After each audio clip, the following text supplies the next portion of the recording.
साथियों, family court में जब भी पति या पत्नी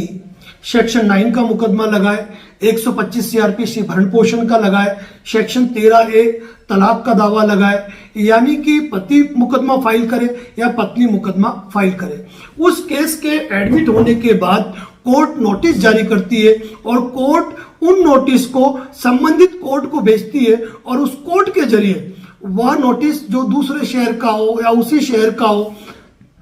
तामील कराने के लिए जो तामील कुनिंदा होता है, जिनका काम होता है, वह उस नोटिस को लेकर जाते हैं और सामने वाली जो पार्टी है, चाहे वो पति हो या पत्नी हो, उस नोटिस से बचना चाहते हैं तो वह उस नोटिस की तामील नहीं होने देते हैं और व्यवहार में या फिर कुछ ले देकर उस पर मार्क करवा के भेज देते हैं कि यह व्यक्ति यहाँ नहीं रहता है, अपूर्ण पता या कुछ भी, यह व्यक्ति यहाँ पे मौजूद ही नहीं है, कुछ भी ऐसा रिमार्क करवा देते हैं, जिससे जब वो लौट के आता है तो कोर्ट ये मानती है कि सामने वाले को नोटिस नहीं मिला, तो अब आगे कार्रवाई कैसे होगी। कोर्ट बार बार समन जारी करती रहेगी और इस तरीके से रिमार्क होके आते रहेंगे और केस उसी स्टेज पे खड़ा रहेगा, चाहे साल हो जाए, 1.5 साल हो जाए, 2 साल हो जाए।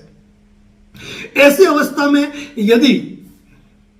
जो पिटिशनर है जिसने कि प्रार्थना पत्र प्रस्तुत किया है, वह कोर्ट में एप्लीकेशन लगाकर दस्ती ऑर्डर ले सकता है कि हम खुद जाकर तामील कराएंगे। जब आपको हाथ में समन की कॉपी मिल जाएगी तो आप उस एरिया के संबंधित पुलिस स्टेशन जाकर वहां से एप्लीकेशन देकर आप वहां के बीट इंचार्ज को अपने साथ लेकर आप उस नोटिस को खुद ले जाकर तामील करवा सकते हैं, क्योंकि जब आप सामने मौजूद होंगे तो उसको समन लेना ही पड़ेगा और पुलिस को अपनी कार्रवाई करनी ही पड़ेगी। अब मान लीजिए कि वह एरिया बहुत दूर है, 500, 600, 700, 800 किलोमीटर दूर है, जहां आपका जाना संभव नहीं है और तामील कराना भी संभव नहीं है। ऐसी स्थिति में आप कोर्ट को एप्लीकेशन लिखकर दे सकते हैं कि इस नोटिस को हमें जरिए स्पीड पोस्ट भेजे जाने की अनुमति प्रदान करें, हम डाक से भेज देंगे। कोर्ट जब आपको एडमिट कर लेती है आपकी एप्लीकेशन को और उस समन की कॉपी आपको दे देते हैं, तो 2 समन में से एक समन जो होता है वह आपको डाक से उस व्यक्ति के एड्रेस पे भेज देना है और जो डाक की रसीद है वह समन पे लगाकर उसके डिलीवरी रिपोर्ट के साथ आप कोर्ट में पेश करते हो। अब मान लीजिए यहां पर भी वह व्यक्ति जो है वह कोई गलत रिमार्क करा के भेज देता है कि भाई अपूर्ण पता है, इस पते पर कोई नहीं रहता है, इस नाम का व्यक्ति यहाँ पे तो रहता ही नहीं है, तो कोर्ट उसको भी तामील नहीं मानती है। तो ऐसी अवस्था के अंदर आपके पास पावर है कि आप एक एप्लीकेशन प्रेजेंट करें और कोर्ट से परमिशन ले कि वह व्यक्ति वहां रहता है, तो वहां के न्यूज़पेपर में हम ये पब्लिकेशन करवा देते हैं।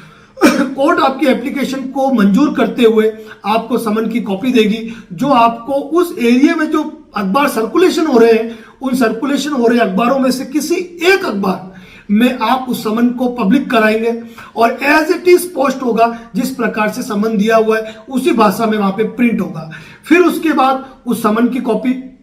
जो अखबार को बिल आपने पे किया है,